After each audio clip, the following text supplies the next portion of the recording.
ఒక చిన్న గ్రామంలో అత్తాకోడల మధ్య పానీపూరి వ్యాపారం హాట్ టాపిక్ అయింది.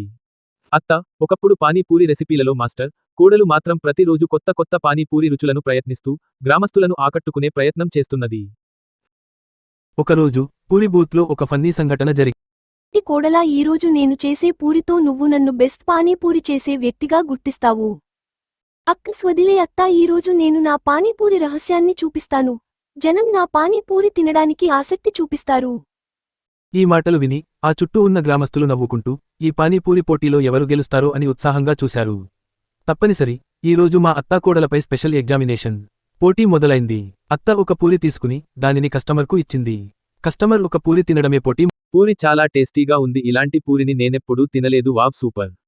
ఇలాంటి పూరీలు చేయడం నా ప్రత్యేకత. కోడలు కూడా తన స్పెషల్ పూరి తయారుచేసి కస్టమర్ ముందుకు తీసుకువచ్చింది. కస్టమర్ దానిని తీసుకొని వావ్ సూపర్ పూరి, ఇలాంటి పూరిని నేనెప్పుడూ టేస్ట్ చేయలేదు అని అన్నాడు.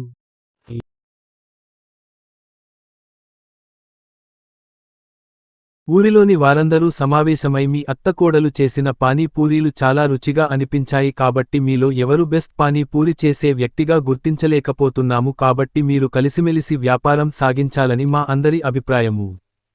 ఊరిలోనే మా వారి మాటలు విన్న ఆ అత్తకోడలు పశ్చాత్తాపపడుతూ ఇంటికి వచ్చారు. ఇంటికి వచ్చిన అత్తకోడళ్ళ ఇలా మాట్లాడుకోసాగిరి.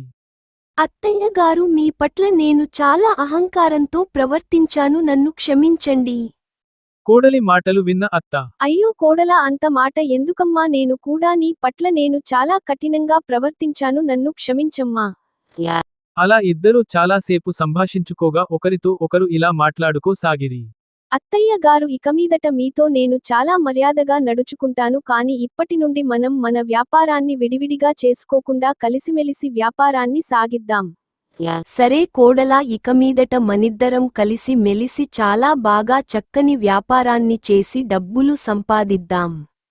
మరుసటి రోజు అత్తా కోడలు ఇద్దరు తాము చేసే వ్యాపారం దగ్గరికి కలిసి మెలిసి బయలుదేరారు. దారి మధ్యలో వారిని చూసిన పూరి జనం కలిసిపోయినట్లున్నారు అని మాట్లాడుకోసాగిరి. అలా అత్తా కోడళ్ళు తాము చేసే వ్యాపారం దగ్గరికి వచ్చి పానీపూరిని అమ్మసాగిరి. కోడలు ఇలా అరుస్తూ, పానీపూరి అమ్మ, పానీపూరి నీకు ఎంతో ఇష్టమైన పానీపూరి అమ్మ, పానీపూరి మీకు ఇష్టమైన బెల్ పూరి, కట్లెట్, మసాలా అన్నీ ఉన్నాయమ్మా, మా వద్ద రండమ్మ రండి. పానీపూరి అమ్మ, పానీపూరి నీకు ఎంతో ఇష్టమైన పానీపూరి అమ్మ, పానీపూరి, బేల్ పూరి, కట్లెట్, మసాలా అన్నీ ఉన్నాయమ్మా, అన్నీ ఉన్నాయి, రండమ్మ రండి.